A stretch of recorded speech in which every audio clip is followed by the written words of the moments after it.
Speak to each one of us, Lord, in the way that you would have us understand. Joshua chapter 4. We're at the end of the long story of Exodus, as related in Joshua's book. They've been wandering around, kicking around in the desert for many, many years with an attitude problem, with many areas of disobedience to God, and He sentenced them to a time in the desert. They've wandered around for years and years and years. They've come now to the River Jordan. They must have imagined many times over the years whether God's promise of their own place to live, a land rich and fertile, a land that would be comfortable, a land where they could raise their children and call their own, a land which would support them with fruit and crops and a means to raise their farms and their animals and to feed themselves and to prosper and to carry on their trade. The promised land would be a land of plenty. And after all these years, they'd finally come to the gateway, if you like. The previous chapter, they've crossed the river under God's guidance. The priests had carried the Ark of the Covenant, containing the tablets of the law, representing God's rule, representing God's presence. As soon as the priests carrying the Ark stepped in the water, a miracle happened. The waters just stopped, and the gateway was open. So we come to where we are now. They are now crossing across to what they've been expecting for years and years and years. Joshua chapter 4, we're going to read the whole chapter.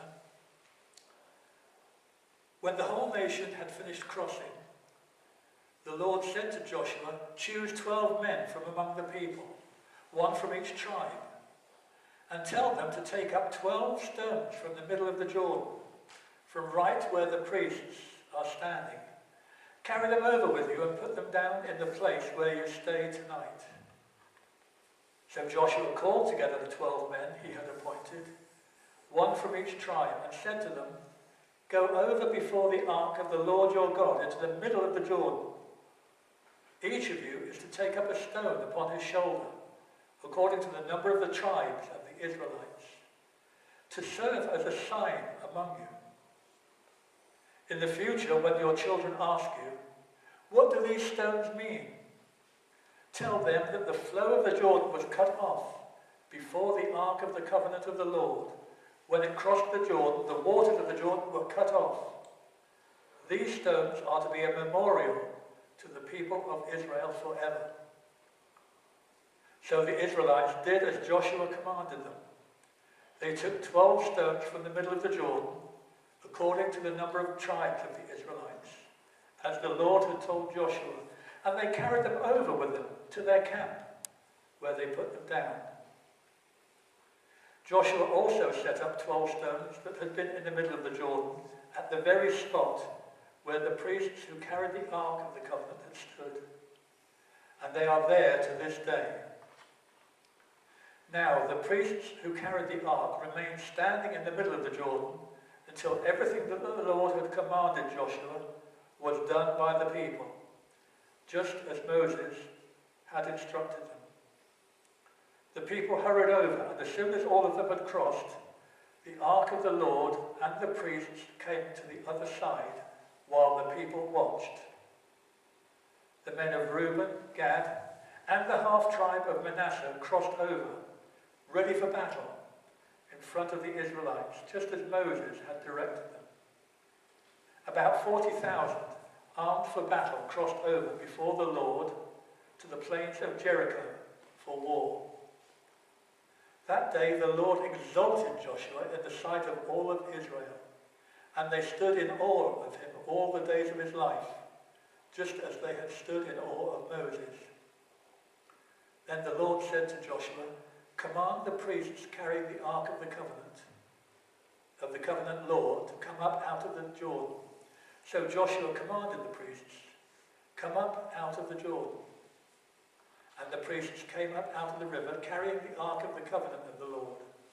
No sooner had they set their feet on dry ground than the waters of the Jordan returned to their place and ran at flood stage as before. On the 10th day of the first month, the people went up from the Jordan and camped at Gilgal, on the eastern border of Jericho. And Joshua set up at Gilgal the 12 stones that they had taken out of the Jordan. He said to the Israelites, "In the future, when your descendants ask their parents, 'What do these stones mean?' tell them, 'Israel crossed the Jordan on dry ground. For the Lord your God dried up the Jordan before you until you had crossed over. The Lord your God did to the Jordan what he had done to the Red Sea when he dried it up before you until we had crossed over. He did this so that all the peoples of the earth might know that the hand of the Lord is powerful, and so you might always fear the Lord your God.'" Thank you for that word, Lord God.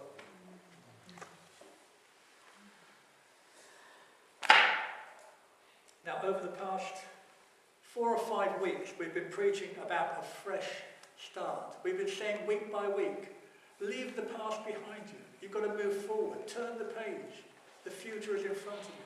You've got to claim the future. And that holds true because as we grow in understanding and knowledge, we grow upwards. As we move forwards. We don't walk backwards. So that's generally true. But today's episode adds another dimension. It teaches us not to totally ignore our history. Don't act as if the past never happened. We all have a past. And the term comes to mind, lest we forget. Now this is a phrase which we'll be using in a few weeks' time, and Remembrance Day, as we remember the horrors of war and the heroic acts of war, the selfless acts of war, lest we forget. We do have a past. And we should hold on to some parts of it. Because the past has the ability to affect our perspective of what we do today and shapes our decisions about where we're going in the future of tomorrow as we prepare for the promised land. So we come to chapter 4. The Israelites are busy with the whole procedure of crossing. There are thousands of them. There are their wives, their children, there are grandparents, there's luggage and tents to carry. And we know that they started out with herds and flocks. And you read what the procedures for worship are. They've obviously got cattle, sheep, goats. They've got flocks of birds, which they've been using in sacrificial offerings, pigeons and doves. So all this toing and froing. And then there was the men armed for war, because they were crossing into a foreign territory. The citizens of that country were suspicious and uneasy about what was happening. They could see them coming. They suspected there might be problems, there might be opposition to them, so they went over fully armed. Now, amongst all this toing and froing, you imagine the logistics of moving that number of people safely and of doing so under military protection to defend what you have and what is vulnerable. Amidst all this toing and froing, amidst all the lowing of cattle, the bleating of sheep, the shouting of people, look out by my foot, over here, lift this way, God says, stop. Stop all this. Just stop where you are. He wanted them to pause and build a monument. Stop what you're doing. God knew about their attention span. He knew what their behaviour had been in the past. He knew that they had faced challenges. Sometimes they met them well, sometimes not. They would meet new challenges in the future, soon enough, after their crossing the river. They'd need to remember the leadership of God, his protection, his provision that had been with them through 40 years of wandering. But they were now right in the middle of the miracle. God had not only stopped the water, but several times during this passage, it's highlighted they crossed on dry land. Now, it's miracle upon miracle. It's miracle enough that God had stopped the waters. But with all these people treading on a muddy river bottom, that would have been chaos. There would have been pileup, gridlock. But they didn't cross on a boggy river bottom. They crossed on dry land. Is that not another miracle? They needed to remember this moment, right where they stood. They were in the middle of crossing the river.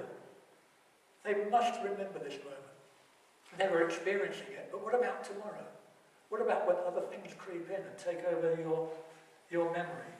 They needed that memorial. They really needed that memorial.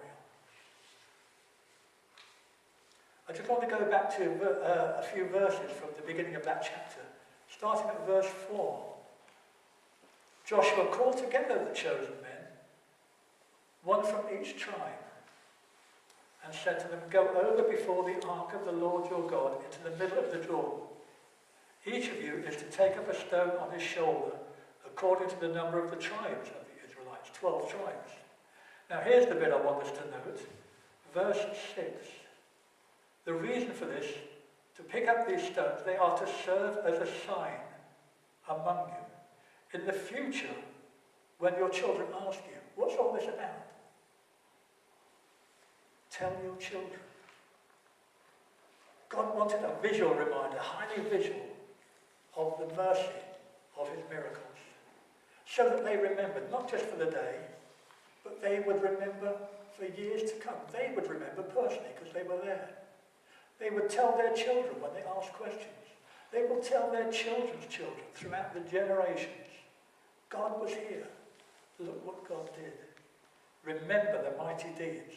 Today, tomorrow, years ahead, when your children and your great-grandchildren ask, "What about the stones? What about the stones?" So each of the chosen men had their own story to tell, and they took it back to their tribe, to their family, to their kinsfolk. And there was a story that would be told again and again to each new generation. In the meanwhile, look at verse 9. Something was happening with Joshua. He was building his own monument in the middle of the river, quite apart from the stones which the men were carrying across to the bank and carrying over to the campsite at Gilgal. And I wonder why. What's Joshua up to? Well, I looked a few verses further down. That day the Lord exalted Joshua in the sight of all Israel. Joshua was receiving all sorts of praise and acclaim. What a great leader you are. What a great organizer. You've kept us in touch with God and you've performed miracles. Well, Joshua obviously was a humble man. He was going to build his own personal monument as a reminder that it was God's leadership. It wasn't Joshua's skills or man management. He needed that monument for his own modesty, for his own humility, for his own tribute to God. Thank you, God. You've got us through this. And I think it was very much in Joshua's mind. Not by might, not by human strength, but by your Spirit, O Lord. A miracle. So Joshua built his own monument in the river. He didn't necessarily want it to be seen. This was a personal gesture.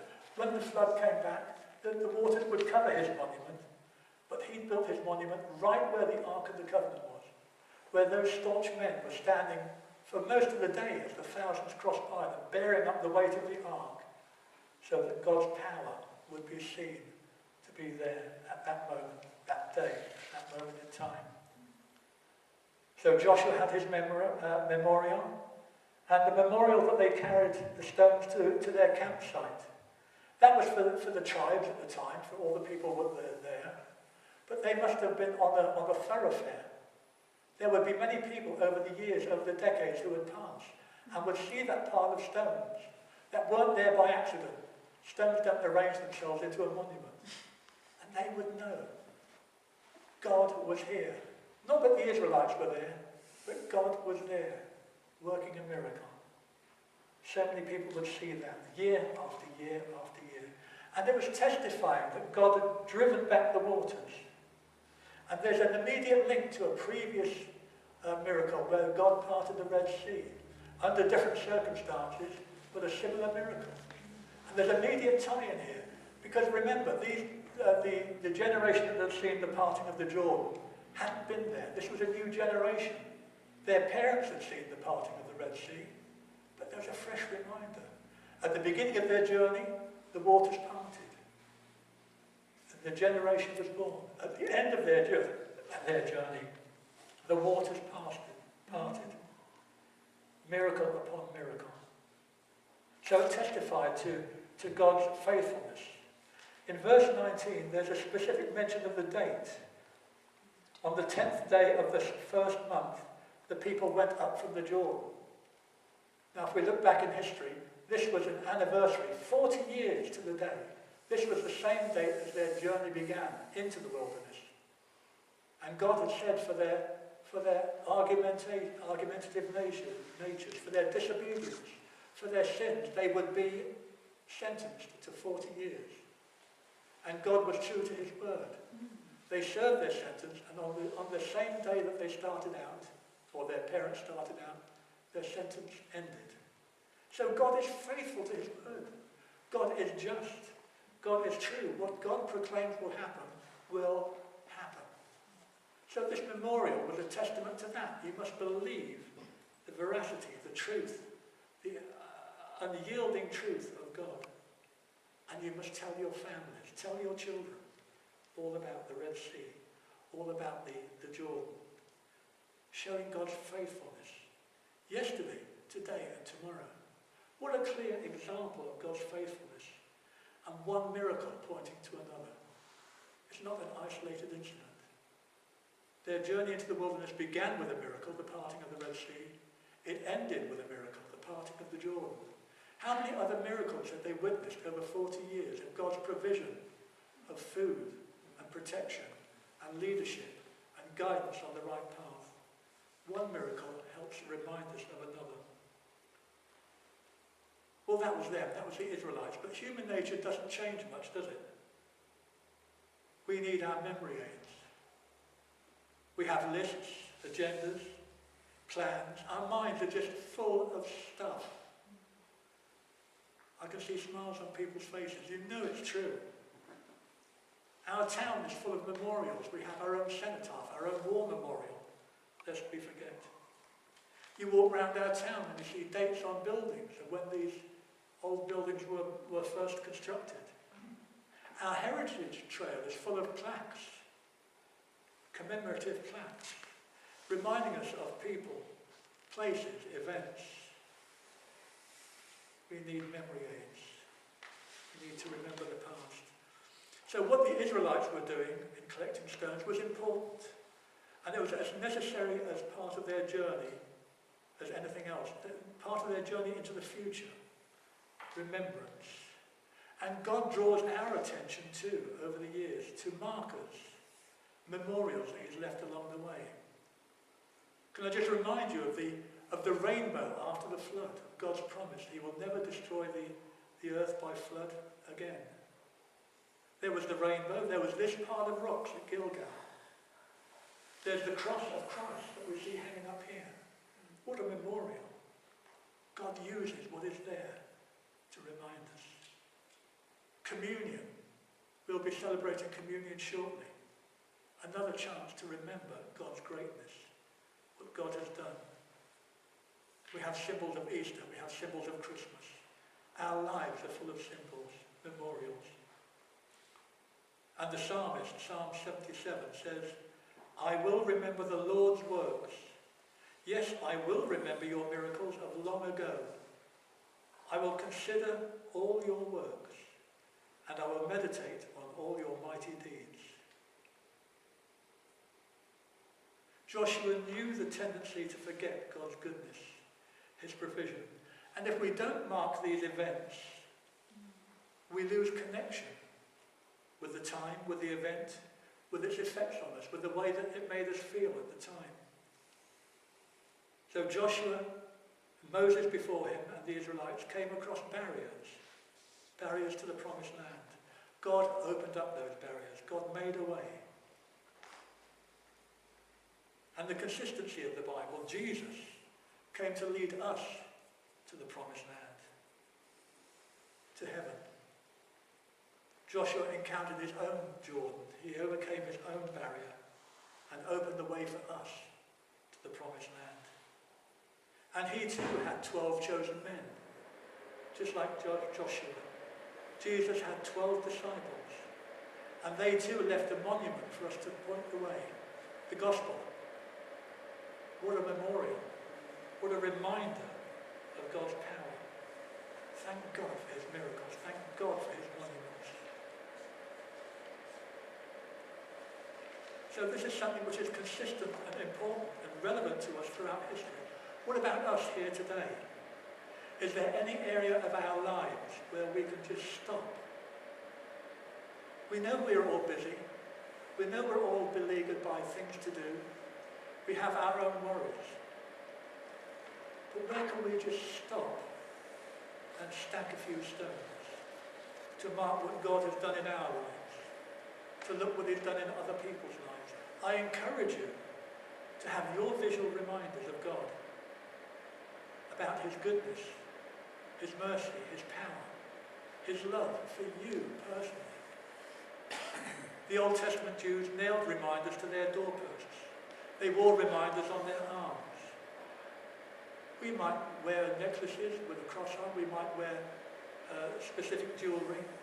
We might hang a picture, write a poem, keep a diary or a journal, lest we forget. Because we get caught up in today's crisis. It wasn't so long ago we were all worried about Brexit and how it would affect our lives and whether there was a future beyond Europe. And we know what it is now. Coronavirus. It consumes the news, the news broadcast. It consumes the newspapers. It consumes our thoughts. The devil is saying to us, worry, worry, worry. There is so much to worry about. We get caught up in the crisis of today. The crises have always been there. Jesus told us, do not worry about tomorrow. The message is, I am in charge. God is in charge. We get caught up in today's crisis and forget yesterday's miracles. So remembering what God did yesterday feeds our faith and inspires us to trust tomorrow. There are parts of our past life that we need to hang on to, but only the parts that are helpful to us. Note in this passage that God didn't tell Joshua to build a memorial to the golden calf, to the failures, to the rebellion that happened in 40 years of the wilderness. That's not going to help us. That's not constructive. That's gone. That's forgiven by God. Move on. Move on. Think about his goodness, not our badness. His strength, not our weakness. Remember what he's done, not what we haven't done. So we must get into the habit of stacking stones to remember day by day that God has made us creative. So keep a journal, paint a picture, write a song. Give yourself visual reminders, signposts that we can see strung along the way to the promised land. So plan ahead. But don't forget how you got here. By God's grace, we all have a past. I just want to finish by rereading that excerpt from the Psalms, Psalm 77. May it be our verse of the week, if you like. I will remember the Lord's works. Yes, I will remember your miracles of long ago. I will consider all your works and meditate on your mighty deeds. May that be our prayer. May that be our action this week. In Jesus' name.